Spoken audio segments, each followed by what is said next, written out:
Good morning, everybody. I'm just making me a cup of coffee right now and making breakfast at the same time. Come on in, make sure you hit the like button, share the live out, subscribe if you are not already subscribed to my channel, please and thank you. I'm gonna check these little sausages.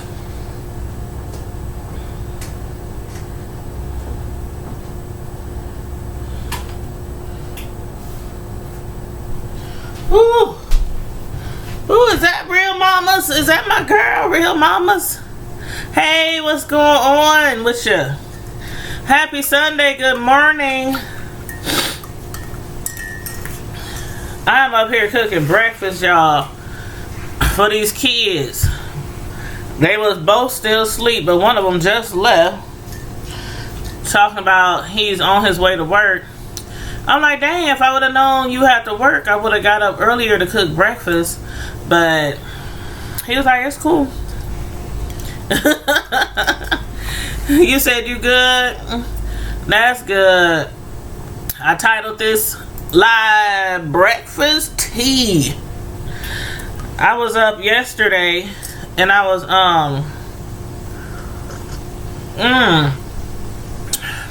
that coffee good. You said you just got off from work and finished cooking for the kids. Oh yeah, what you cook? Oh, y'all like my cup? Work, work, work, work, work. Hey. I don't know where I got this cup from. I cannot remember where I got this cup from, but this is one of my favorite cups. My favorite cups, especially when I'm really grinding. Like, don't let the job be like, we need some overtime and we need you to volunteer. This be my cup. I'm like, can't stop, won't stop. Can't stop, won't stop. Ooh, bacon, eggs, pancakes, grits, and sausages. Oh my gosh. That sounds good. That sounds really good. My kids are really picky when it comes to food. Not all food, but like some of my, I said some, only got 2 kids. One of my sons, he don't like eggs. He doesn't really care for cheese. They don't like grits. My other son, he doesn't like, he like eggs, but he doesn't like cheese. And so like when I make breakfast, like this morning we're having sausages, we're gonna have eggs, we're gonna have biscuits. And you said they are mean. Are they and they are cereal before I got, oh, they ate cereal before you got home. My youngest son, he didn't eat anything. He just got up, woke up, and because, you know, as I normally do when I'm about to go live, I text them, and if they still in bed, I'll call them, or I'll peep in their room and tell them I'm about to go live. Don't be coming through my live and y'all boxers and no shirt on and, you know, walking through the house. You know how boys sleep. And I knocked on his door and I said, I'm about to go live. That's my youngest one. My oldest one bedroom is in the basement. But my youngest one was like, I'm about to go to work. I was like, oh, okay. You got 4? Are they boys? Are they girls? Do you have like a mixture? I have 2 sons, 2 boys, 2 big head boys.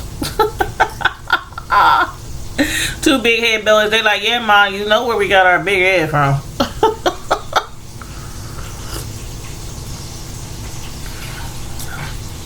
Yeah, mine are 18 and 22. 2 boys. But yeah, one of them still in bed. I thought he had, the one that I thought had to be at work this morning has the day off, and the other one that I thought had the day off, he had to work. So I was like, oh, okay. So I already started cooking breakfast. I got all these sausage patties in the skillet, and one of the kids isn't even going to eat with us for breakfast. Oh, you said you got 3 boys and a girl? Oh. I don't have any girls, but I do have some nieces. You said the girls give you a run for... I believe you. I believe you. Most daughters give their mamas a run for their money. I was one of them daughters. Woo, child. I was one of them daughters. Your oldest is 18. Yeah, I have an 18-year-old that just started college a couple of weeks ago. Then I have my 22-year-old. Yes, honey, them girls. Whew, I don't have any, but I already know. I mean, I was a little girl before, and I had a lot of girl cousins and all my friends. Like, you know what? I think every single one of my friends that has kids, except for one of my friends, which is Sam, the one that I do lives with sometime. But like all of my friends have at least one girl. At least one girl. So I got to watch them grow up, and yes, they not only gave them a run for their money, but other people in the family. Shoot, girls will try your nerves. But boys will too. I am not going to say boys don't work a nurse, because they do too. Matter of fact, last night it stormed here yesterday, right? And matter of fact, it's just literally like stopped raining. And it was storming last night, and I was at work at the nursing home. And you know, when you work at a nursing home, or I'm sure at a hospital too, like you have you monitor the weather. Because some of the patients, they are in wheelchair or they're bed bound, and so when you get like certain weather alerts on your, you know how the news company, I'm sure you guys have it too in your area, where the news station offers periodically to give you a like a tornado or a bad weather monitor, and they're usually free. So we have one at the nursing home, and when it storms or when a tornado or anything like that is approaching or something like that, the thing goes off and it's super, super loud. And so it kept going off yesterday, and I kept hitting it. I'm like, man, ain't nothing coming our way. I was like, ain't nothing coming our way. And then all of a sudden it started getting real dark and spooky looking, and the thing kept going off, and I was like, let me see. At first it was mentioning counties away from us, and then it started mentioning counties closer to us, and then it mentioned our county, and I was like, okay, it's still not a tornado or nothing like that, so it's not like we got to do anything in particular for the residents at the nursing home. But my son and his two of his best friends were heading out, kind of far out to western Omaha, to go to this this haunted house called Scary Acres. It's a humongous house out there. That's a haunted house, and well, they turned into a fake haunted house. You know what I mean? And then it has like all these cornfields and a maze, and you have to like get through the cornfields, and then it has like something else out there, you know, for Halloween. And I knew it was gonna be storming a lot, and so I called my son. I said, I'm not sure if you should be going out there or not. And he was like, but mom, my friend, you know, his friend, girl, whatever he wants to call her, because he's like, we're not girlfriend and boyfriend, but anyway, they hang out all the time. And he was like, she's gonna be out there, and she's already there, and I told her I would come, and my two friends are with me, and we're on our way, and we're already on the interstate. And I was like, oh God, I really don't want you to go. I don't think it's a good idea. Now, mind you, this is that 18-year-old, the one who graduated from high school, and we just got him a car like a week ago, you know, so he can get back and forth to college. And so he's used to driving like with me when I was teaching him to drive, but he's only had his own car for like probably 2 weeks.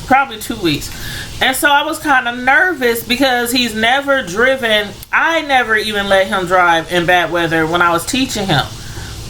Never. Not a snowstorm, not a rainstorm, not a thunder shower, nothing like that. So I was kind of nervous, and I was like, I think you should come home. And he was like, no, Mom, we're gonna be fine, and if it does get bad, I'll do what you say, and I'll pull over somewhere safe, and da da da da da.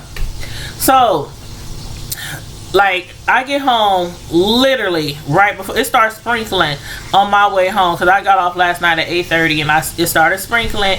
And so I drove home, and as soon as I parked my car in the garage, it started coming down. And I mean, it was loud, lightning, thunder, it was everything. And all I'm thinking about is him and his friends. And so I'm calling, and he's not answering the phone. And then he answers. He said, Mom, it's okay here. I said, but the weather is coming that way. I really think you guys should, go somewhere, leave there now, because they were still standing in the line. And I'm like, it's about to rain on y'all. Y'all out there standing in the line. Hold on 1 second. Oh, Lord.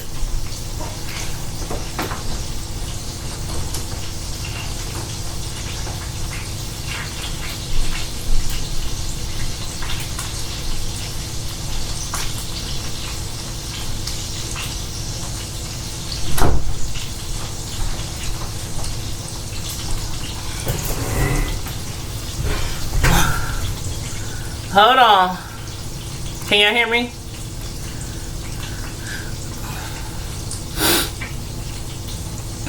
Okay. So, I was like, it's about to rain on y'all. I think you should, go for cover. So, instead, he's like, oh, Mom, we gonna be good. Man. Okay, first of all, when he finally got home, and I didn't go to bed like normally. I don't go to bed till all my kids are at home. I might doze off, but I might wake back up and I'll be like, okay, they ain't here. Let me find out where they at. So, anywho, he came home. He was soaking, drenched, wet. I mean, soaking, drenched. They was out there and it started pouring down. And he had on a hoodie and some jogging pants. I mean, he was soaking wet. And he was like, man, Mom, we should have listened to you. We should have listened to you. And he said, my friends, all they kept saying was, man, why didn't we listen to your mom? And I'm like, what happened? I'm thinking, like, what happened? Is the car okay? And he's like, yeah, everything's okay. He said, but when we was leaving to come back this way, back to North Omaha, he said it started raining so hard. He said we couldn't see. He was like, my friends was scared, and they kept saying, pull over, just pull over. And they was like, why didn't we listen to your mom and go back home earlier? And I'm like, you mean, hold on. He said, you mean your friend said that?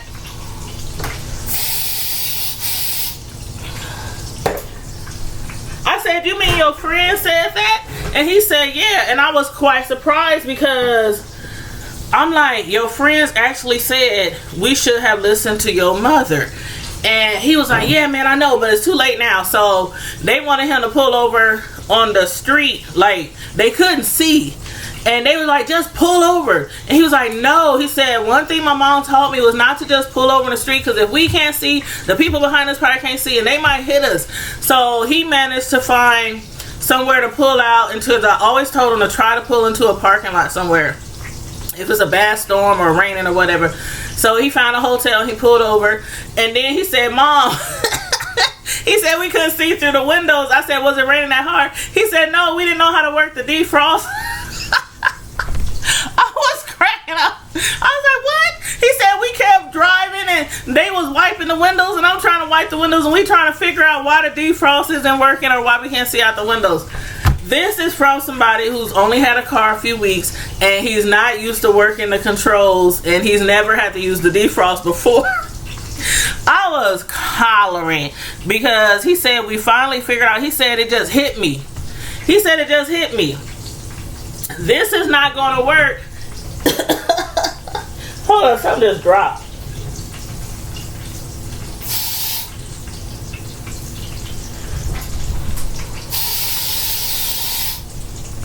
He said, hold on, let me flip these saucers.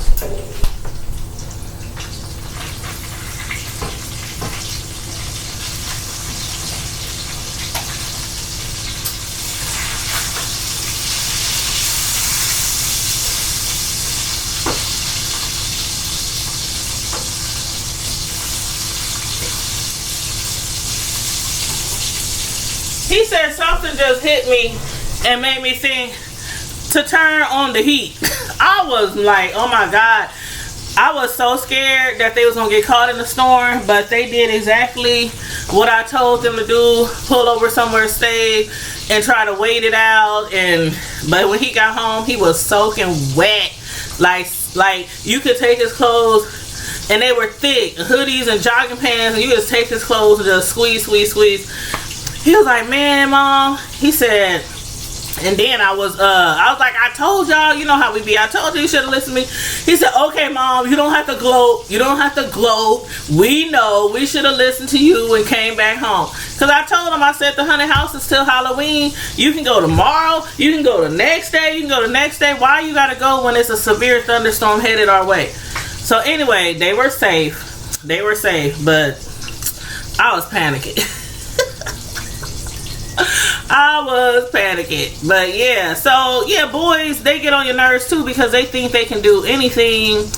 And I mean, it's always like that. They think they can do anything, nothing can hurt them, you know, stuff like that. So, and you don't want to baby them.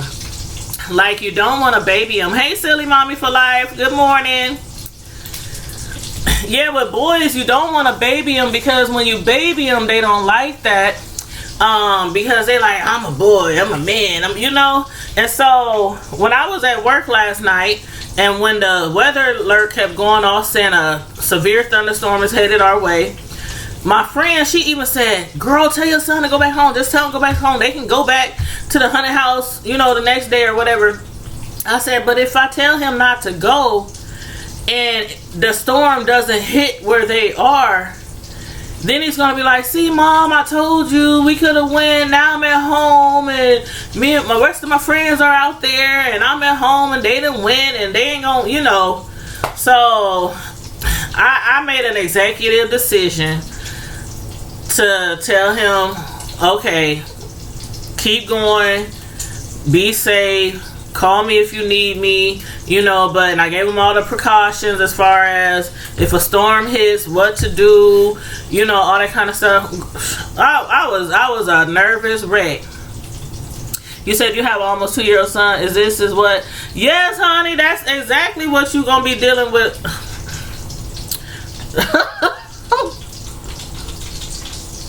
Let me get my patties out. Yes, that's exactly what you're gonna be dealing with. Boys think they are invincible.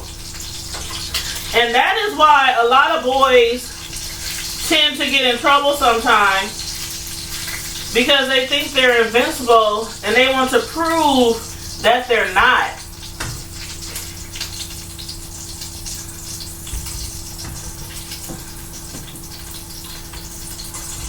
Okay, let these sausages drain off.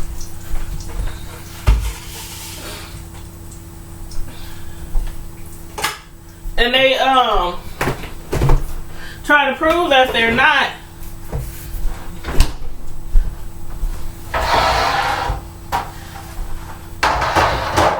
Let's see, this thing goes on 450. No, 325. Ooh, I better burn the doggone things. Guess I'll put them back in the fridge till the oven's ready. But they try to prove that they are boy. And that they're not girls, and that they're not soft, and you know, stuff like that. So one of the problems that I often had to deal with when my sons was younger, especially sports. Like one time, my oldest son, well, both of my sons played sports literally since they were. My oldest one, he started when he was, I want to say, 12. Because he had severe asthma and epilepsy and, you know, stuff that he had to deal with when he was younger. And then he grew out of it after taking medicines for years and stuff and lots of prayer. He grew out of it. I mean, it was a time where he begged and begged and begged to play football. And when I would take him to the little leagues, they would, you know, after like 20 minutes, they say, nope, he ain't ready yet. Because he couldn't even run around the field without needing his pump. Because his asthma was so bad. So, and then the next year I would take him, and nope, he ain't ready yet. So it was like for years he couldn't play no sports. Then finally he just kind of grew out of it. Around like 11, he stopped having less asthma attacks, and he wasn't in the hospital as much, and the seizures had went away, and you know, things like that. So he tried out for sports at 12.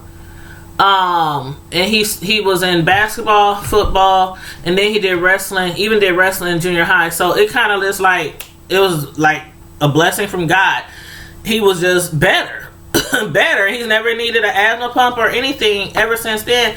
But so he's been playing sports since he was 12. My youngest son, he started playing sports when he was about, I want to say, first grade. So they played sports like throughout their high school careers, both of them. And my oldest son, when he was a senior, now he was like the star of the football team, one of the stars, not the star, but one of the stars on his football team. He had got defensive linebacker twice during high school, once as a senior and then as a, I think as a freshman or something. But you know, he used to get a lot of awards and stuff. And his senior year, excuse me, his senior year, now I had always been worried about them playing football. Like, and he's like, Mom, it's okay. They would come home. I mean, they would come home with some bruises so bad. Like, they just been dragged across the whole entire field. No skin. I mean, the clothes, blood everywhere. I mean, like, dang, did y'all get jumped at practice or did you have practice? Which one was it? I'm like, do I need to call the coach? And they like, Mom, this is what happens in football. You get hurt. So I'm like, I didn't like it. I did not like it. But you know, I kept letting him play football and kept letting him play football. Then his senior year, he was so ready. He was so ready. You know, was hoping to go to college for football and everything. And his first game, I'll never forget the first game. He played at, where was the game at? I think at Northwest High School. First game, we were so excited. And I'm a football mom, basketball mom, wrestling mom, track mom. I'm just all of that. You know, I'm there all the time. I think out of all their games, I probably missed like 1% of their games, their entire sports life, career. And so I'm there, you know, and it's the first game. And it was going well. Everything was going well. Scouts there, it was going well. And then the next thing I know, somebody's down. And a lot of the teammates and the coaches, and they was standing around this student or this child, this player. And I'm like, me and my friend who has a son playing, who's actually a cousin by their father's side. So me and this girl, excuse me, we had two sons on the same team, and our sons are cousins, but we're friends. And so we up there, I mean, we got our popcorn, our nachos, recording and all this kind of stuff. And we up there like, who is this kid? Couldn't nobody see who was on the ground because they were totally covered by teams from the other side, from teams from our side, then the coaches, and you couldn't see nothing.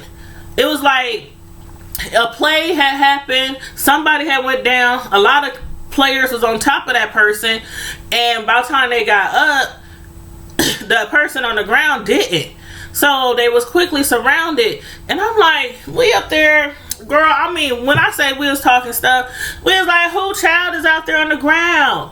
Somebody needs to go out there and see about their child. We up here like, what number is it? What number is the person on the ground? And I was like, dang, I hope their parents is here. I'm like, what if their parents aren't here and they really seriously hurt?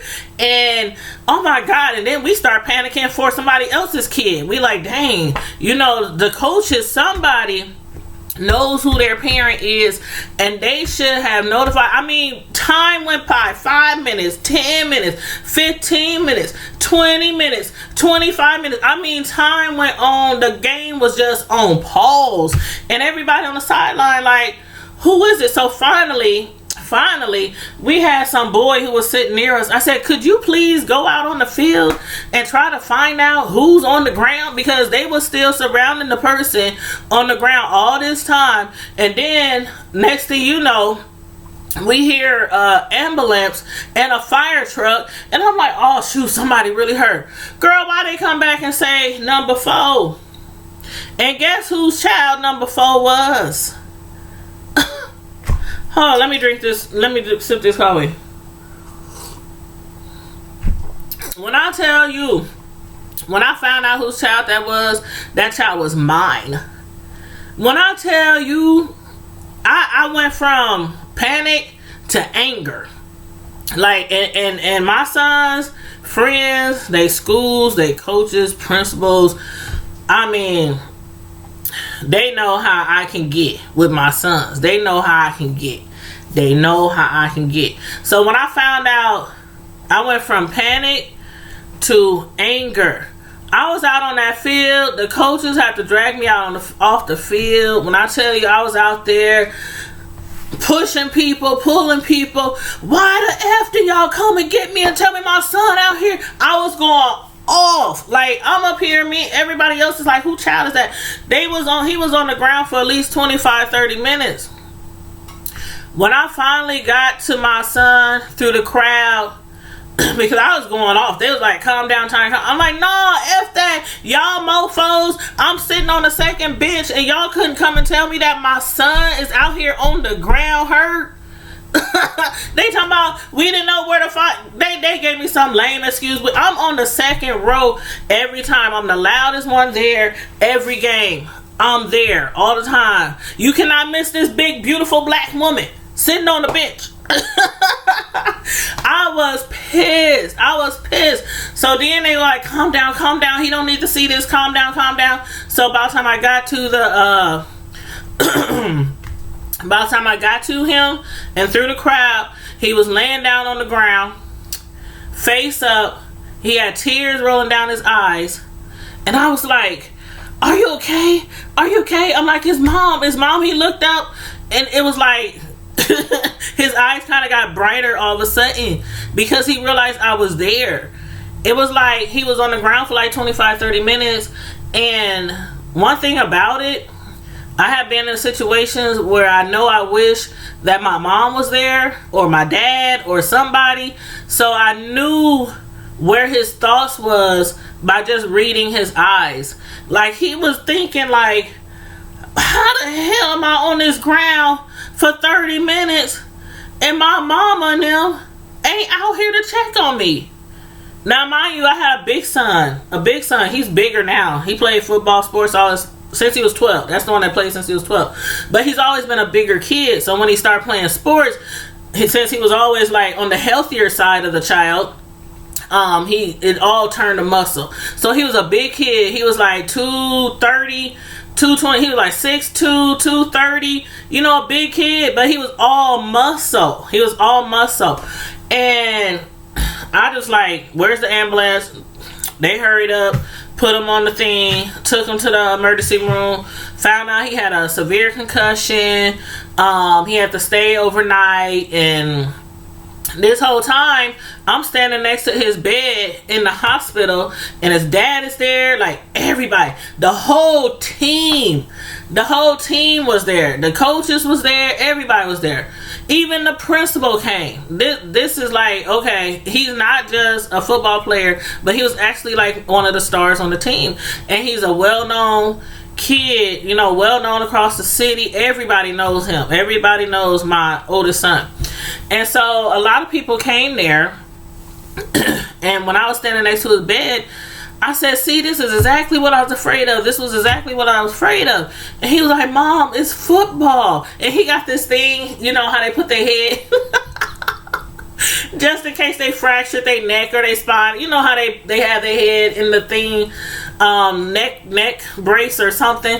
He's like, Mom, it's just football. You gonna get hurt. I'm up there like, if you don't shut the hell up, you've been telling me that since you was 12. It's just football, Mom. It's just football. You gonna get hurt.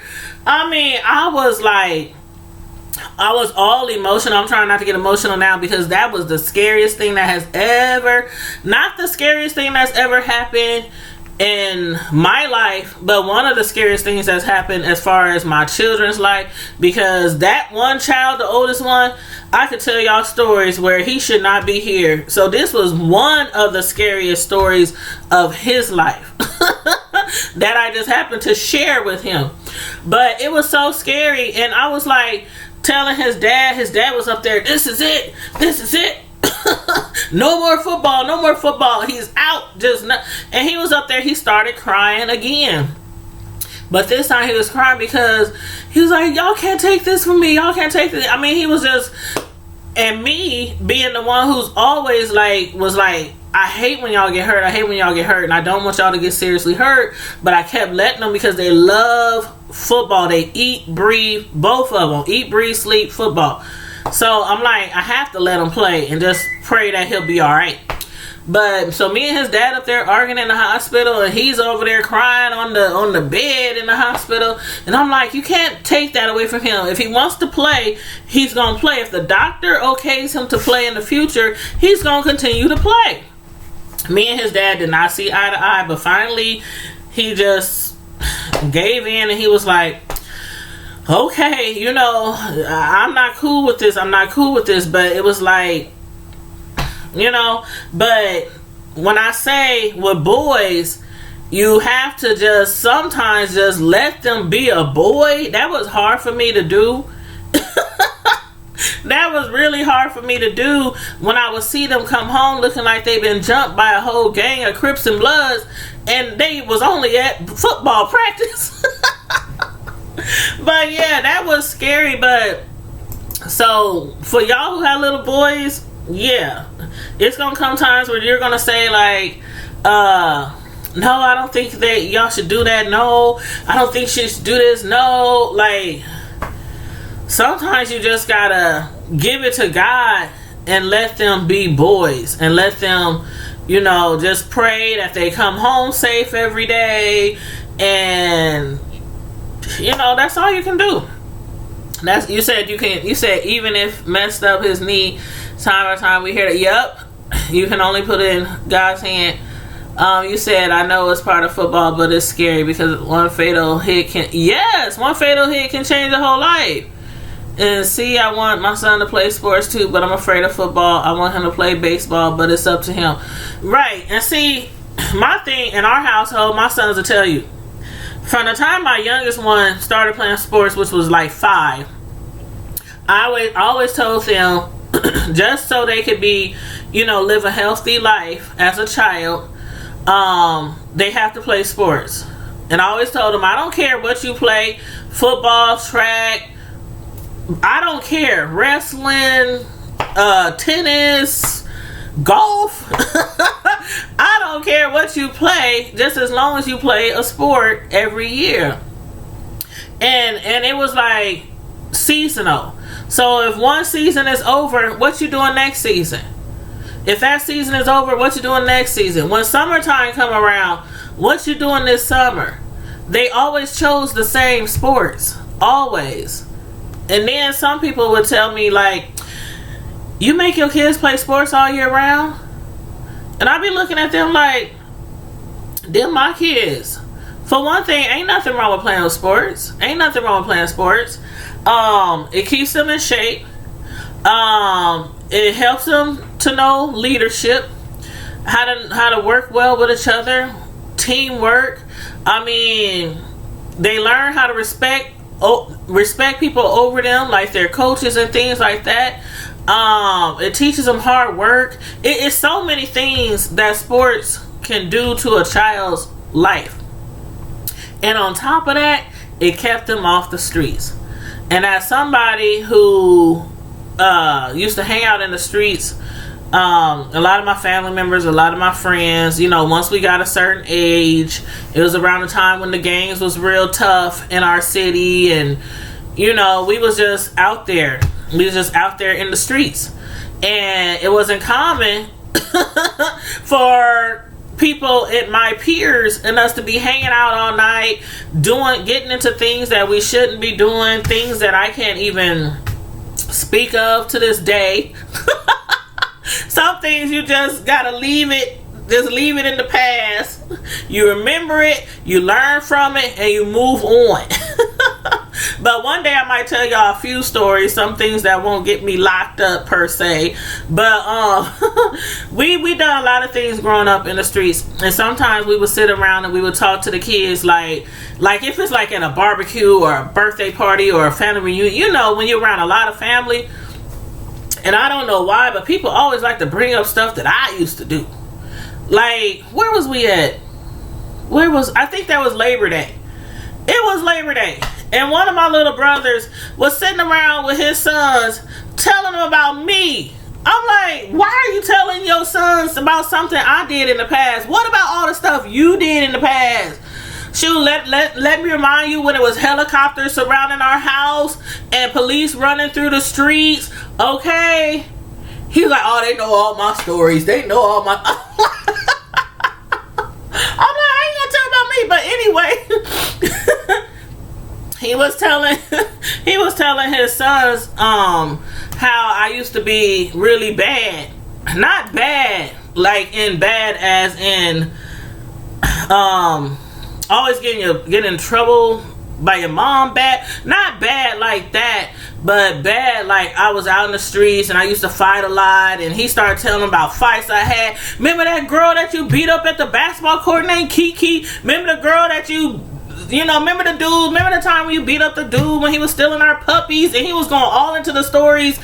And he was like, yeah, my sisters fought dudes like all the time. And I'm like, why did you tell them about why you telling the kids my business? But yeah, so a lot of times we be sitting around and we be rehashing stuff that our cousins did. You know, we be telling stories and the kids be looking at us like, y'all did what?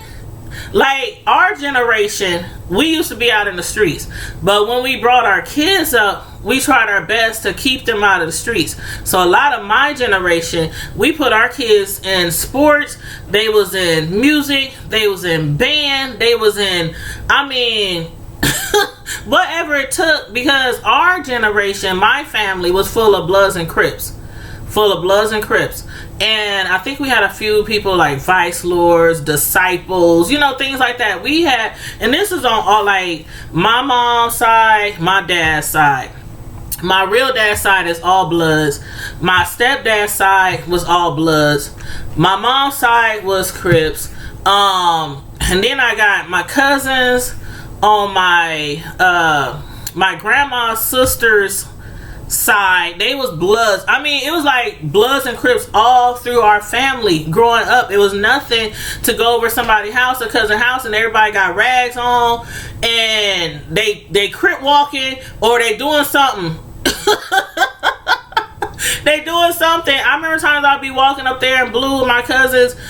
What you doing here? Why you got on that blue? You know you don't wear blue over here. I'm like, I'll wear blue where the hell I want to wear blue. What you gonna do about it? But we had those spars sometime, but it was never serious.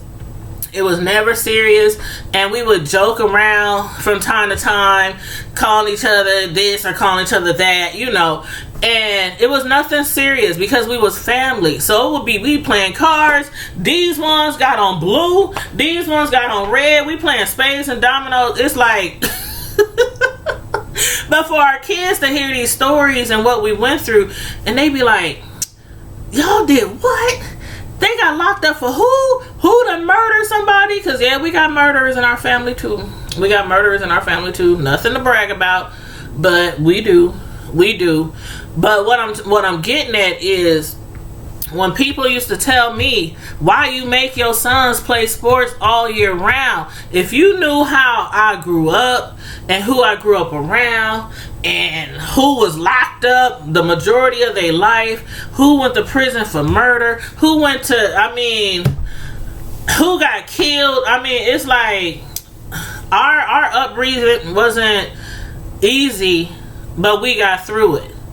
And so with every next generation, you should always try to make it better for them and not glorify the hard things that you went through. Like, it's okay to be like, son, when I was this age, this is why I'm telling you this, because when I was this age, this is what happened to me, and da da da da da da, and your mom, your grandma had to go to court, and da da da da da, you know, and this is what happened, and that's why you don't do that, you know, something like that. But you don't glorify it. Like some parents, they still in that mentality. They be talking to their sons like, what, blah, blah, you know, letting their kids wear rags and all this kind of stuff, and talking about teaching them how to throw up the signs and all that stuff. That's glorifying the gang mentality. That's what you're not supposed to do with your children. So I kept my sons in church, in sports, extracurricular activities. I mean, if they was outside, I knew where they was. It ain't no, where my son at? Calling such and such, have you seen my son? Have you seen my son? You know, it was none of that when my sons was growing up. I knew where they was at all times. You said, but your block never got touched because we had great men leaders on the block. Their gangs never touched our block. It was amazing how the gangs was played. And see, that's how it was here too. Certain areas didn't have no issues. Certain areas did not have no issues. But one thing about it, when we was growing up, my mom, Miss Mary, Sister Mary, she was very, very religious. Like very, very religious. When we was younger, we went to church almost every single day. So I know the Bible. You know, can't nobody come and tell me or argue with me about any scriptures, because I know the Bible from front to back. But when we got teenagers, it was all she wrote. It was all she wrote. And as my mother being a Christian and all this kind of stuff, she didn't really know about what went on in the streets. You know what I mean? Because she kind of kept to herself. She went to church, you know, she would visit family and my grandma and stuff like that, but she wasn't like out there in the street. She was a religious homemaker. She was a housewife. So she had no clue the things that we did most of the time. She knows a lot that we've done once we got older, because we would sit around and we'd be like, man, remember that one time? And my mom be sitting in the corner like, what? What had happened was, and we be like, oh mom, hey, we was young then, mom, don't even worry about it. She's like, you did what? And she'd be looking like, when was this? Where was I? See, when I had my kids, I'm telling you, I knew where they was. I knew who they were with. I knew who them parents was. It was like, it was never that. And don't get me wrong, kids will do things behind your back. Kids will do things behind your back that you cannot 100% foolproof it. So I'm not saying my kids never did anything behind my back, but I always knew where they was. You can still know where your kids are, and they can still do stuff that they ain't supposed to be doing where they are. You know what I mean? You know what I mean? Like, okay, this is a funny but not funny story. My kids are not good swimmers. They okay in the 6 feet and under. I mean 6 feet and over, because they tall, but they not good swimmers. So one day, my son, he was I want to say 8th grade. And they were going on a swimming field trip with the Boys and Girls Club. They was going to a pool somewhere, and I had signed the papers, because at the Boys and Girls Club, if your child cannot swim, you got to sign these specific papers so they can know to make sure your son or your daughter don't go in the deep end of the pool. So I signed the proper paperwork, and I told them, I don't know, so many times, so I was blue in the face, my son is a not good swimmer. Please don't let him go into the deep end. Over and over. I reiterated that over and over. I did it with my son. Child of mine. You are not a good swimmer. We both have an understanding of that, right? Yeah, mom, I know I'm not gonna go in the deep end. I know I don't swim that well. Okay, so all day at work, that's when I was still working in real estate. All day at work, while I'm working on titles and all that kind of stuff for new homeowners and all this kind of stuff, I'm up there nervous and paranoid that something's going to happen to my child while he's out in the pool. No phone calls though. I didn't get not one phone call, not one text, nothing. So I'm like, oh, okay, everything went well. Everything went well. He didn't drown on me, nothing. So I go pick him up in the evening after I get off of work. He comes running out to the car. Hey, Mom. He's like 8th grade. Hey, Mom, what's up? I'm like, how you doing? Did you have fun today? He's jumping in the car. Yeah, we had fun. We went swimming. And, he telling me everything. Why one of his little friends come running up to the car before I can pull off? Like, hey, man, you tell your mom how you almost drowned? I'm up here like, it wasn't funny at the moment. It's funny now because I swear almost everything my kids have ever done behind my back, I always find out. And so I hurried up, man. I must have, because I was pulling off. And the dude came and hung on my window and he was like, you tell your mom how you almost drowned? I hurried up and whipped the wheel back around and put it in park. I said what had happened was, his friend was like, man, Miss Tanya, your son thought that he could get on the diving board like everybody else and jump in the 12-foot and come up. I'm up here looking I'm giving my son the side eye because he in the back. I'm giving him the side eye. I'm like, and to his friend, I'm like, and he said he went down and he never came back.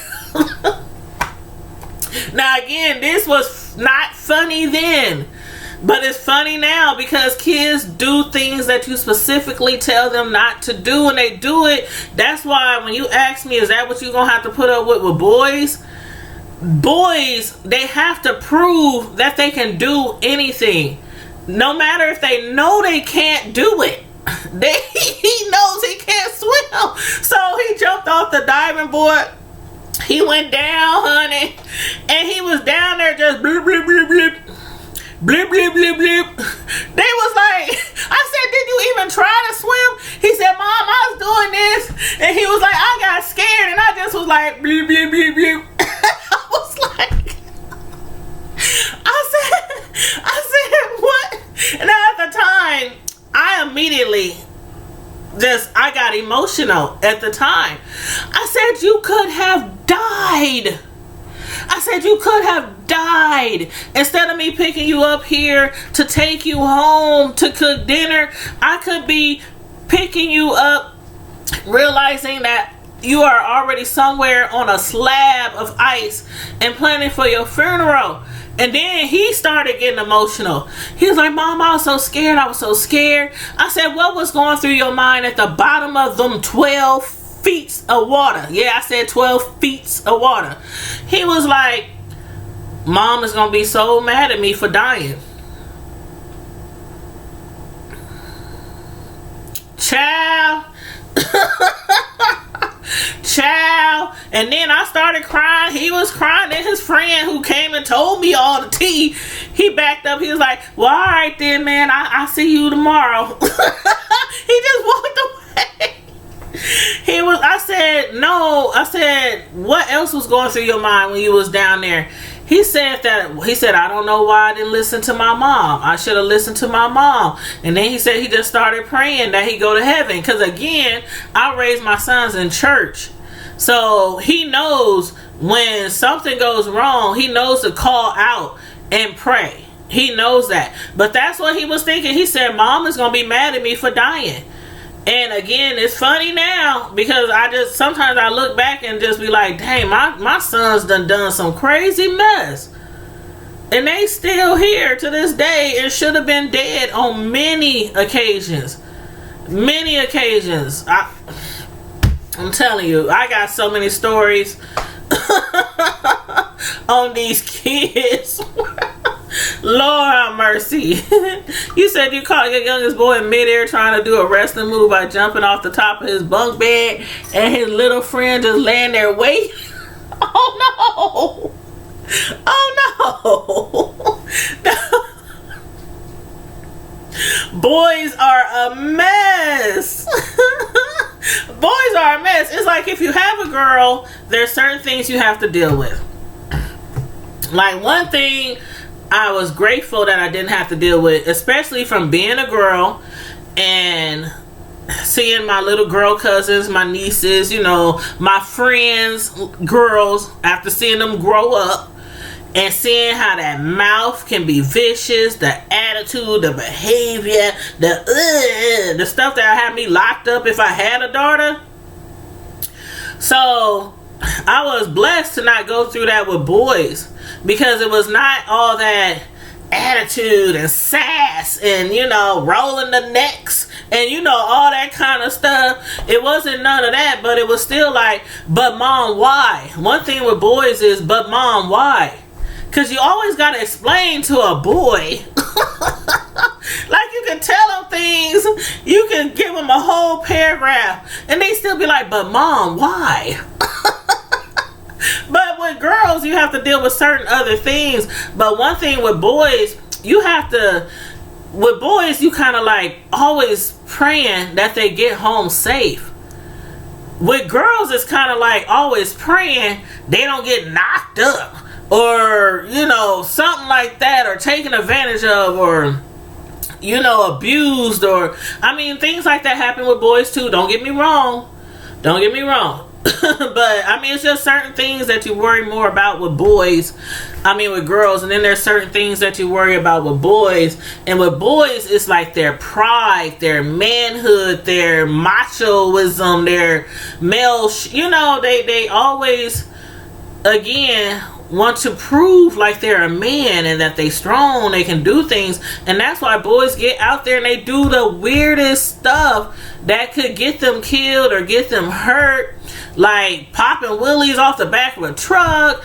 Like, I remember one time my son fell out of a tree. I kept telling that boy, don't quit climbing trees, quit climbing trees. One day you're gonna get hurt, you're gonna break your arm or something. This boy was playing around, was throwing his hat around or something. He was about 12. Throwing his hat around, his hat got stuck on a tree limb. He gets up there and climbs up the tree, try to get his hat off the tree, and fell.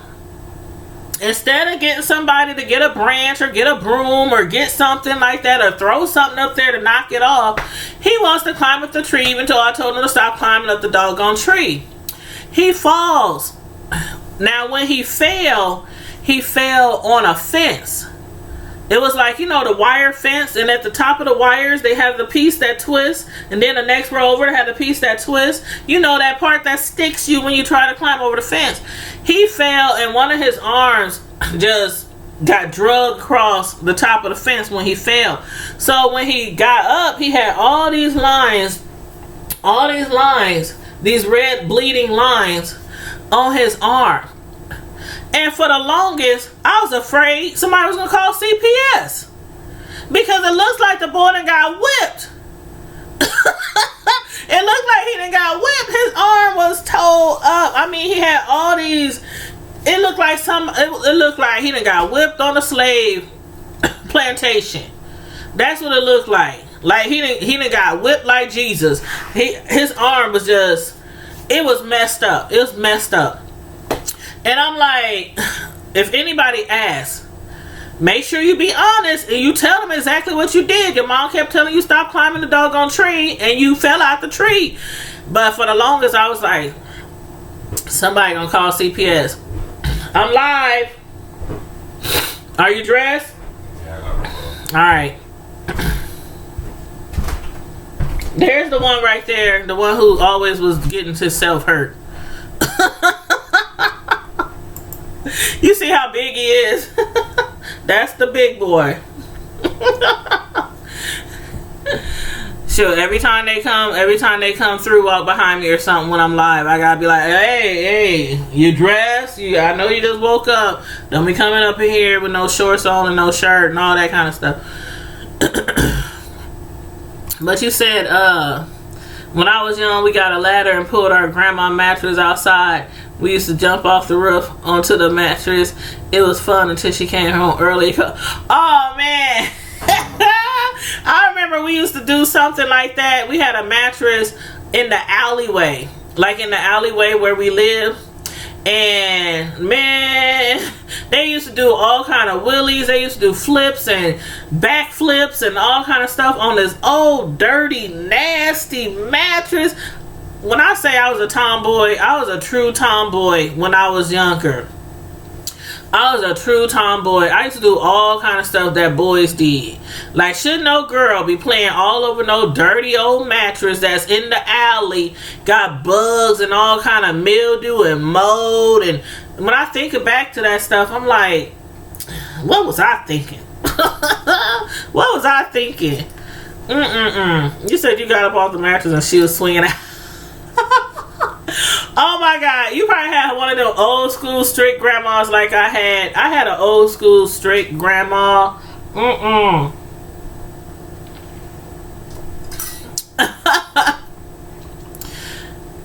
You said when I was younger, my brother and sisters, we turned our house into American Gladiator Arena when our parents was not home. Oh my God. Oh, silly mommy, you had asked me what made my son do that. Yeah, his excuse was he jumped off the diving board because it looked easy.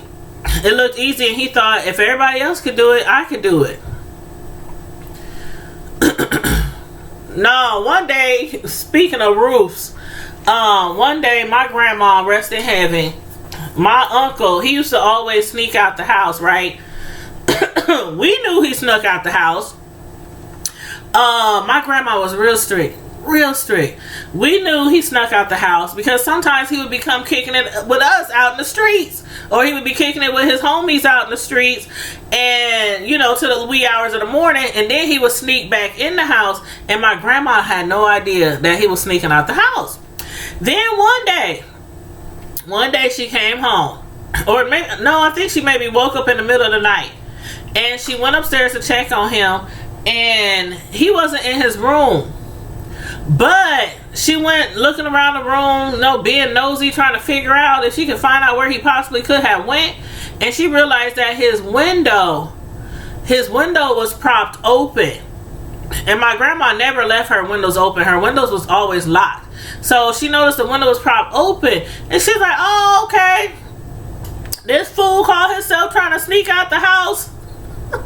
And my nephew, my uncle, he was younger than me because he was adopted, and she was older when she adopted him. She adopted him from a friend who didn't want another child, and my grandma promised that she would take the baby if she had the baby. So that's why my uncle was younger than me. So we ran together. Like most people, uncles and aunts are like 15, 20 or more years older than them. He was younger than us by like a few years. And so, you out? Alright, love you, bye. So he was younger than us by a few years. And she found out he had jumped out the window or went out the window. So she went and shut that window. She went and shut that window. And when he came home, he tried to jump back up. She watched him jump on the tree, get up on the roof, and try to climb back through the window. And she's up there. She don't open the curtains. He almost fell off the doggone roof. He almost fell off the doggone roof. He up there trying to lift the window open. And the window was locked, and then she opened up the curtains, and just imagine it's the middle of the night, you trying to sneak back in the house on the top of the roof, it's dark, and the curtains open real fast, and it's her staring at you in the face. Man, we used to do some crazy stuff. That was the last time he snuck out the house.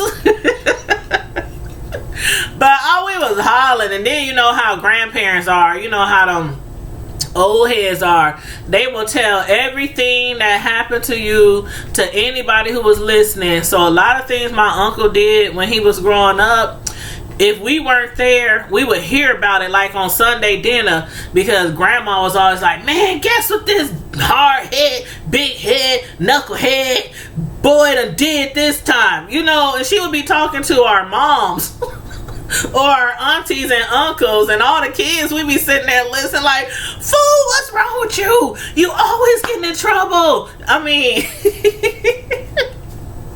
he be like, whatever. But yeah, you said my son has an aunt and uncle the same age as him. Yep, coming home early was the worst because you think you got things planned out. I got off the mattress and she... Yeah, you think you got things planned out.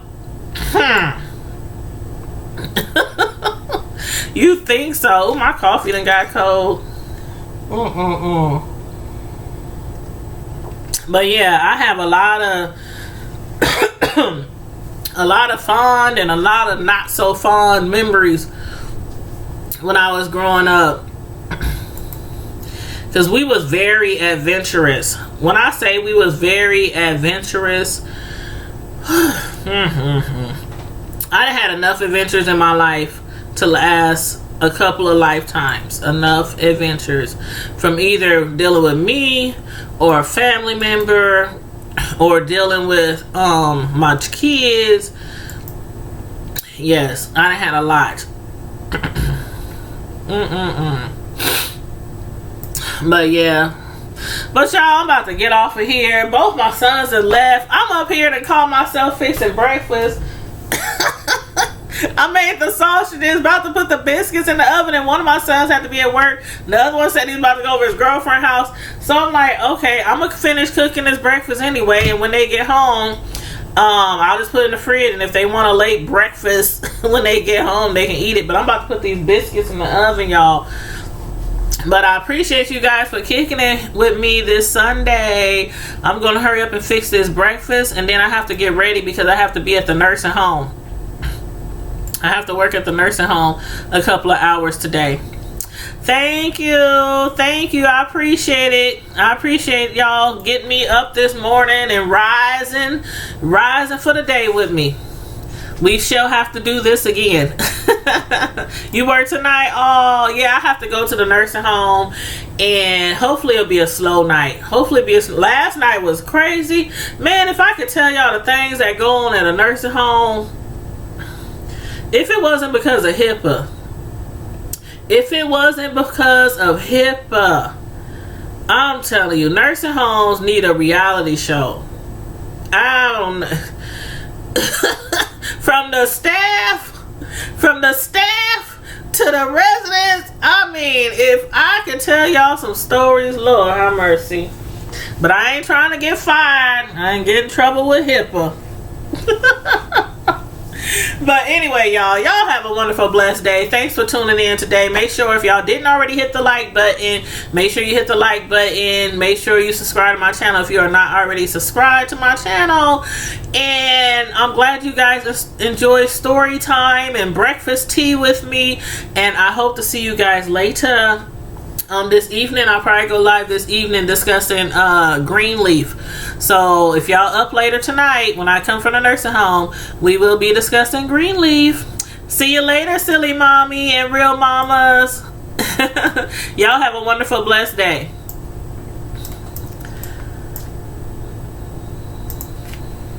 Deuces.